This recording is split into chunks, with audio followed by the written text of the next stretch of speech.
Have you ever considered the absolute limits of human cruelty?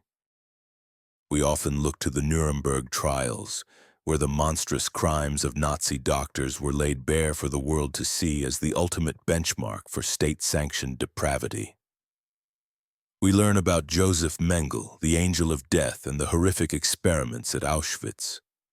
But what if I told you that on the other side of the world, in the frozen plains of Manchuria, a parallel, and in some ways even more systematic, horror was unfolding? A horror that was not prosecuted but purchased. A story of unimaginable suffering that was deliberately erased from the pages of history in a cold, calculated transaction of power. This is the story of a place where science became a weapon, where human beings were reduced to raw materials, and where the perpetrators walked free.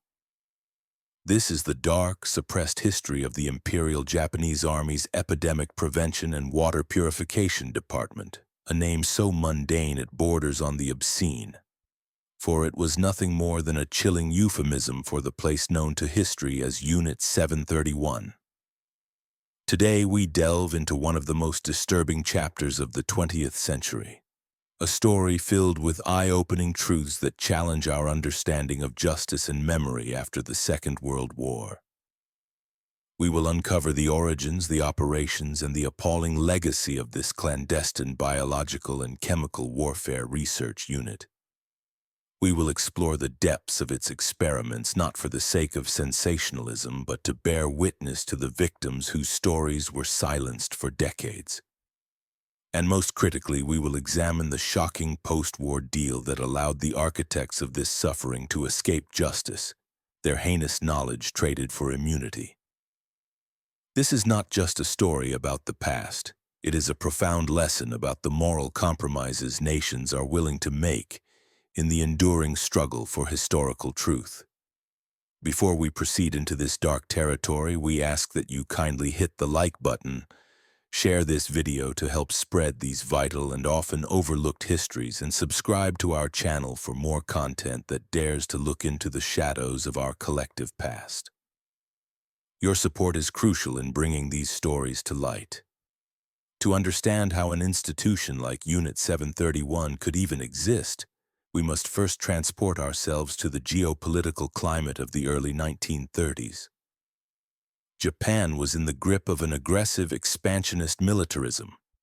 The government was increasingly dominated by the military, which harbored ambitions of creating a vast empire across Asia, what they called the Greater East Asia Co-Prosperity Sphere.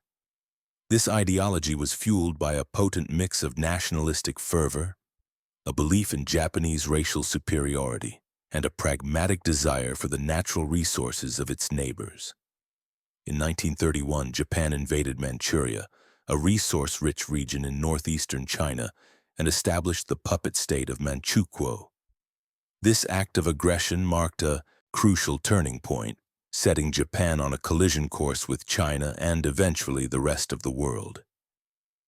It was in this crucible of conquest and imperial ambition that the ideological seeds for Unit 731 were sown. The Japanese military command began to see the potential of unconventional warfare, particularly biological and chemical weapons, as a key tool for dominating a vast and populous nation like China. At the heart of this dark vision was one man, Surgeon General Shiro Ishii. Ishii was not a monster in the conventional cartoonish sense. He was a brilliant, charismatic, and ruthlessly ambitious microbiologist from a wealthy family. After graduating from the Kyoto Imperial University Medical Department, he quickly rose through the ranks of the Imperial Japanese Army. From 1928 to 1930, Ishii embarked on a tour of Europe and the United States, where he extensively researched bacteriological warfare programs. He became utterly convinced that a future world war would be fought not just with bullets and bombs, but with germs. He saw biological weapons as the ultimate force multiplier, cheap to produce, capable of causing mass casualties, and terrifyingly effective at sowing panic and collapsing an enemy's infrastructure.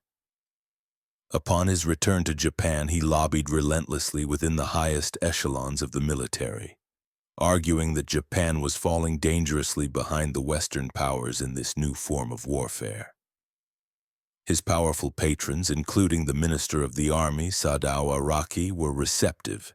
Ishii's vision was approved, and he was given the resources to create his own clandestine research unit. The project began under the guise of the Togo Unit, a secret group operating within the Army Medical School in Tokyo. However, Ishii knew that to conduct the kind of research he envisioned, he needed a location far from the prying eyes of the Japanese public and international observers. The newly conquered territory of Manchuria was the perfect place. It offered isolation, a plentiful supply of test subjects from the local Chinese and Russian populations, and the full unquestioning support of the Guangdong Army, the Japanese force occupying the region. In 1936, the unit was formally established near the city of Harbin under the deliberately innocuous name, the Epidemic Prevention and Water Purification Department of the Guangdong Army. This name provided the perfect cover, suggesting a benevolent public health mission. The reality, of course, was its precise opposite. The unit was designed not to prevent disease, but to weaponize it. This facility and others like it would become the epicenter of a state-sponsored program of human experimentation unparalleled in its scale and sadism. The central, horrifying truth of Unit 731 is that its entire operation was predicated on the complete and utter dehumanization of its victims. To the doctors, researchers, and guards of the facility, the prisoners were not human beings. They were referred to by a single chilling code word. Mariuda, the word translates to logs in English. This was not a casual slur. It was a fundamental operational term. When a new prisoner arrived, a guard might report to his superior, "We have received a new shipment of logs." When a researcher needed a subject for a lethal experiment, they would requisition a log. This terminology served a critical psychological purpose. It stripped the victims of their identity, their humanity, and their right to exist. They were transformed from people, fathers, mothers, soldiers, farmers, intellectuals, into inanimate objects, raw material to be used, studied, and discarded like lumber. The victims were primarily Chinese, but also included Russians, Mongolians, Koreans, and even a small number of Allied prisoners of war. They were captured soldiers, suspected spies, communists, political dissidents, and often simply civilians, including women and children who were rounded up by the Kempitai, the Japanese military police, on the flimsiest of pretexts. Using a framework of historical analysis based on survivor testimony and the confessions of former unit members, we can now delve into the specific categories of experiments conducted within the walls of Unit 731. It is important to proceed with a somber understanding that these are not abstract descriptions. They are accounts of real suffering inflicted upon real people. The research at Unit 731 can be broadly divided into several horrifying areas: the study of infectious diseases and biological agents, the testing of conventional weapons on human targets, and the exploration of the limits of human endurance under extreme physical trauma. Each experiment was meticulously planned and documented, driven by a perverse form of scientific inquiry that had abandoned all ethical constraints. The goal was singular: to gather data that could be used to create more effective weapons and methods for killing. Perhaps the most infamous of the procedures conducted at Unit 731 was vivisection. Vivisection is the act of dissecting a living organism, and at Unit 731 it was performed on conscious human beings. Prisoners were often dissected without any form of anesthesia. The researchers believed that anesthetics would affect the physiological processes and taint the results of their observations. So victims were strapped to operating tables, fully aware as doctors cut them open to study their organs in a living, functioning state. These procedures were performed to see the effects of various diseases on internal organs. For instance, a prisoner would be infected with a disease like plague, and after a period of incubation they would be vivisected to observe the pathogen's progression through their body. In some cases, organs were removed one by one while the victim was still alive to determine how long they could survive. Limbs were amputated to study blood loss. Parts of the brain, lungs, or liver were removed to see the immediate effects on the body's functions. These were not rogue acts of individual sadists. They were scheduled procedures attended by senior officers and medical staff, with notes and diagrams taken as if it were a routine laboratory dissection of a frog. A former medical assistant who worked in the vivisection unit later gave testimony describing the process with chilling detachment. He explained how the logs were brought into the operating room tied down and how the lead surgeon would begin the incisions. He recalled the screams and convulsions of the victims, which were simply ignored as a distracting but unavoidable part of the process. He noted that no one ever survived these procedures. After the data had been collected, the victims, if they were still alive, were killed and their bodies disposed of in massive incinerators located on the compound. This systematic assembly line approach to live human dissection reveals the absolute moral abyss into which the personnel of Unit 731 had descended. Science, the pursuit of knowledge, was twisted into a justification for the most profound violation of human dignity imaginable. The primary mission of Unit 731, as dictated by Shiro Ishii and the High Command, was the development of potent biological weapons. The facility was, in essence, a massive factory for cultivating the world's most deadly pathogens. Researchers worked with anthrax, cholera, typhoid, dysentery, and most terrifyingly, the bubonic plague. They developed sophisticated methods for breeding and maintaining vast colonies of disease-carrying insects, particularly fleas. Special incubators were designed to produce plague-infested fleas on an industrial scale.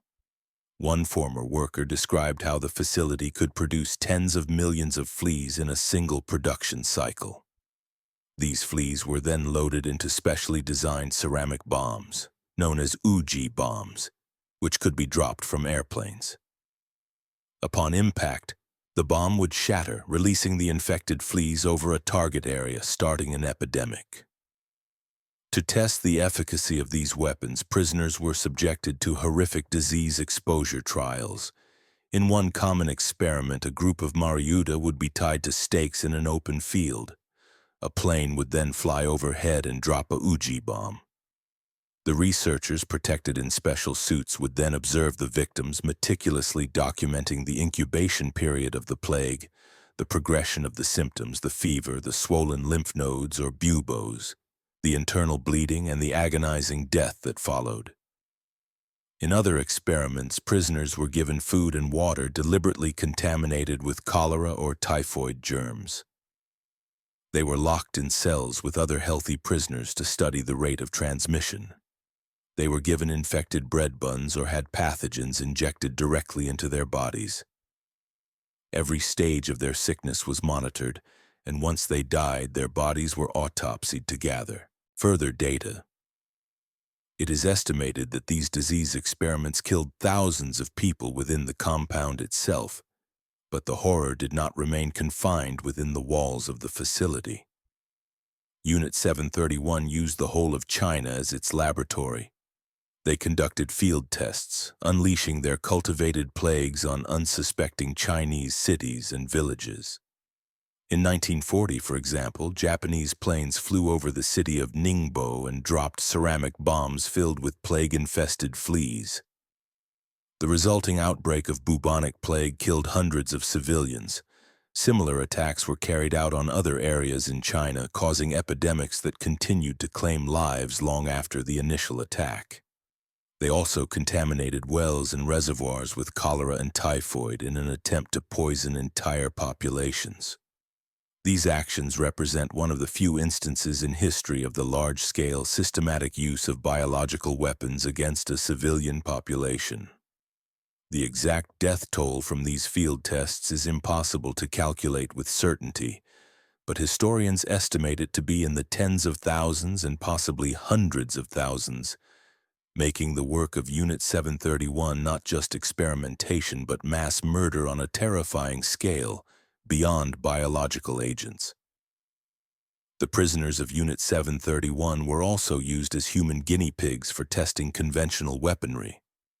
The military wanted precise data on the effectiveness of their arsenal, and the Manchuria provided a ready supply of living targets. Prisoners would be taken to a proving ground, grouped together and tied to stakes at varying distances from an explosive charge. Grenades, mortars, and chemical weapons were then detonated to study the resulting patterns of injury. Researchers would carefully document the effects of shrapnel on human flesh and bone, the range of a flamethrower on a living person, or the speed at which a victim succumbed to poison gas. These tests were designed to answer cold, practical military questions. What is the optimal distance to cause maximum casualties? How much shrapnel is required for a lethal wound? The humanity of the targets was entirely irrelevant. They were simply a medium for calibrating instruments of death. The unit scientists also displayed a grotesque curiosity about the absolute limits of the human body's ability to withstand extreme environmental conditions. One of the most notoriously cruel experiments involved inducing frostbite. In the brutal Manchurian winters, where temperatures could plummet to well below freezing, prisoners were marched outside, often naked, and forced to submerge their limbs in barrels of icy water.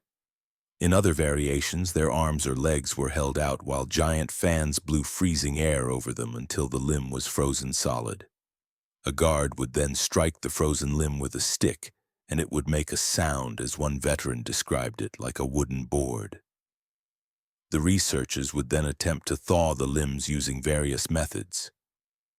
Sometimes they would pour scalding hot water over the frozen flesh. Other times they would simply leave the victim to warm up in a heated room.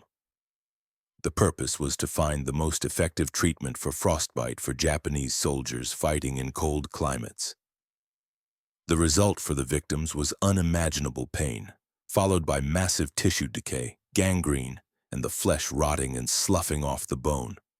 Most of these prisoners either died from the shock and infection or had their useless limbs amputated before being sent to another lethal experiment. Other experiments were equally sadistic and scientifically dubious. To study the effects of extreme pressure and the bends, victims were placed inside large decompression chambers. The pressure was then rapidly increased and then decreased, simulating a rapid ascent to high altitude. Survivors from the unit described how the prisoners would convulse in agony as the pressure changed. Their eyes would bulge from their sockets and they would writhe on the floor, blood seeping from their pores until they died. The purpose was to determine the maximum altitude a pilot could ascend to without a pressurized cabin. In other tests, prisoners were placed in giant centrifuges and spun at high speeds until they died. They were starved of food and water to determine the limits of survival. They were deprived of sleep for days on end. They were injected with animal blood to study the immunological response. They were exposed to lethal doses of X-rays. They were hung upside down to see how long it took for them to choke to death. There seemed to be no limit to the cruelty that could be justified in the name of research. As the Second World War drew to a close in the summer of 1945, the fate of Unit 731 and its dark secrets hung in the balance. On August 9th, the Soviet Union declared war on Japan and launched a massive invasion of Manchuria. The Guangdong Army, once the pride of Japan, collapsed almost overnight. Panic seized the staff at Unit 731. Shiro Ishii knew that if his facility and its research fell into Soviet hands, he and his men would almost certainly be tried as war criminals. He gave a series of chilling final orders. First, all remaining Manchuria, the several hundred prisoners still alive in the compound, were to be executed immediately to eliminate every last witness. They were gassed, poisoned, or shot, and their bodies thrown into the incinerators. Second, the entire complex was to be destroyed. Ishii's men worked frantically, planting explosives and setting fire to the buildings, trying to erase every trace of their work. They smashed laboratory equipment, burned documents, and even released their plague-infected animals, rats, fleas, and other vermin, into the surrounding countryside, a final act of biological sabotage that may have caused subsequent outbreaks in the region. Ishii then ordered his staff to disperse, providing them with cyanide vials to commit suicide if they face capture, and instructing them to take the secrets of Unit 731 to the grave. In the immediate aftermath of Japan's surrender, the United States began its occupation and started the process of investigating Japanese war crimes. American intelligence officers quickly learned of rumors about a vast human experimentation program in Manchuria. They knew Shiro Ishii was the key. They tracked him down and began a series of interrogations. What they discovered horrified them. Ishii, initially evasive, eventually began to hint at the scale and importance of his research, realizing that the data he possessed was his only bargaining chip. This presented the American authorities with a profound moral dilemma. On one hand, Ishii and his subordinates were clearly war criminals of the highest order, responsible for atrocities that rivaled those of the Nazis. On the other hand, the Cold War was already beginning. The United States and the Soviet Union were shifting from being wartime allies to ideological adversaries. The biological warfare data from Unit 731, the result of over a decade of systematic human experimentation, was seen as priceless from a military and intelligence perspective. It was data that could not be replicated without violating the very principles the Allies had fought the war to defend. A cold, pragmatic, and deeply cynical decision was made. In a secret deal negotiated by officials within General Douglas MacArthur's Occupation Command, the United States offered Shiro Ishii and all his key researchers full and complete immunity from prosecution for war crimes.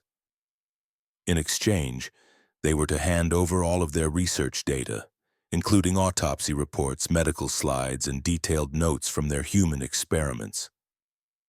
The official justification outlined in classified memos was that this information was vital to American national security and that it was more important to obtain it than to pursue justice.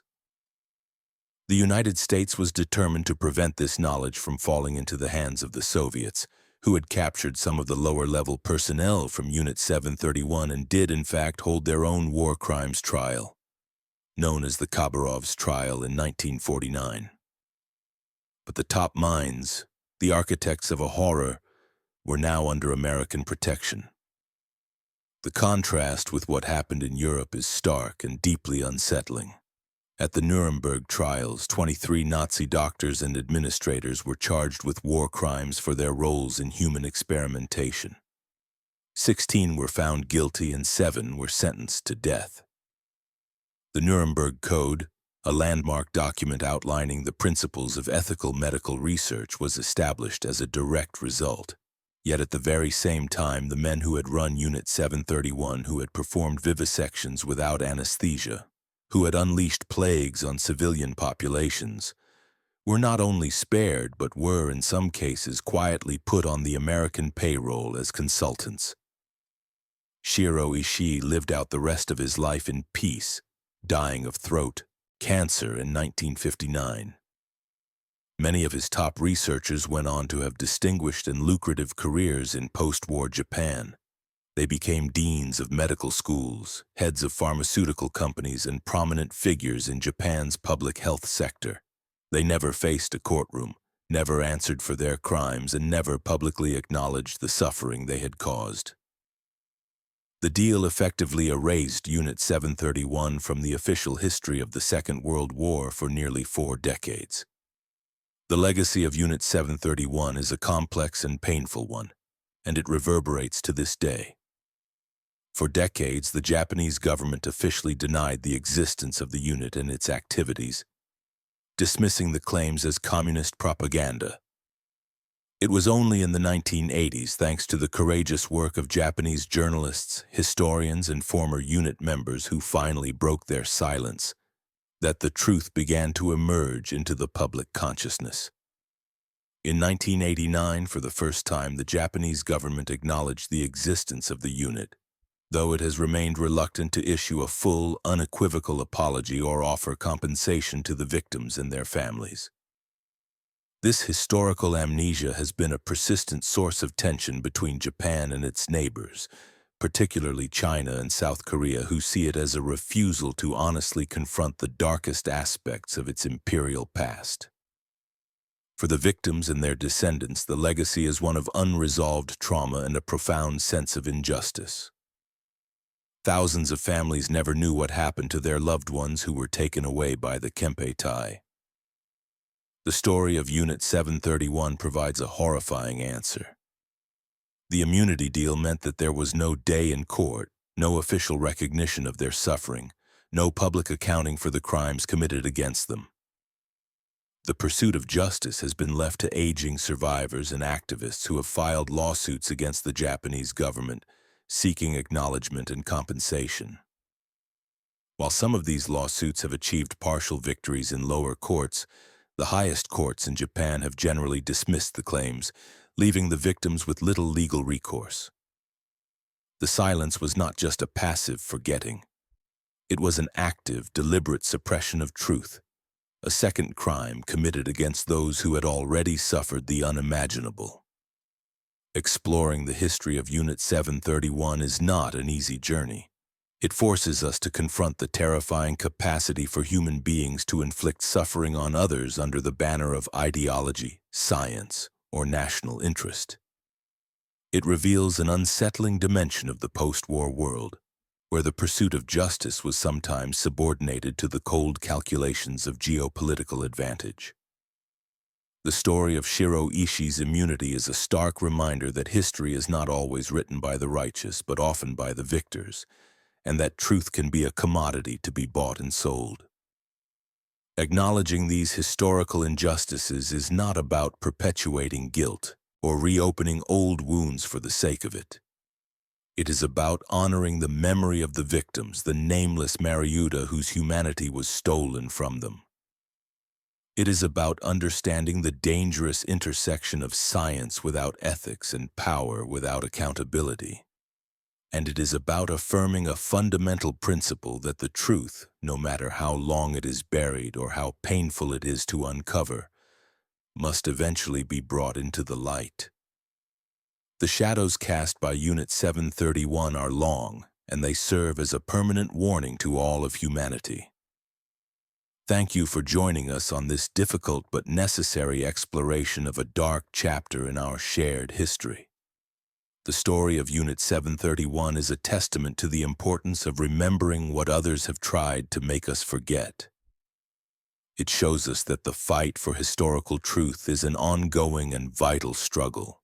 We encourage you to share your thoughts and reflections in the comment section below.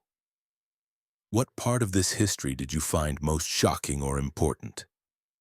To help us continue to bring these eye-opening narratives to a wider audience, please encourage us by punching in that like button, sharing this video with the share button, and most importantly, subscribe to stay with the channel. You are family to us, and your support makes this work possible. Thank you for watching. We will see you in the next one.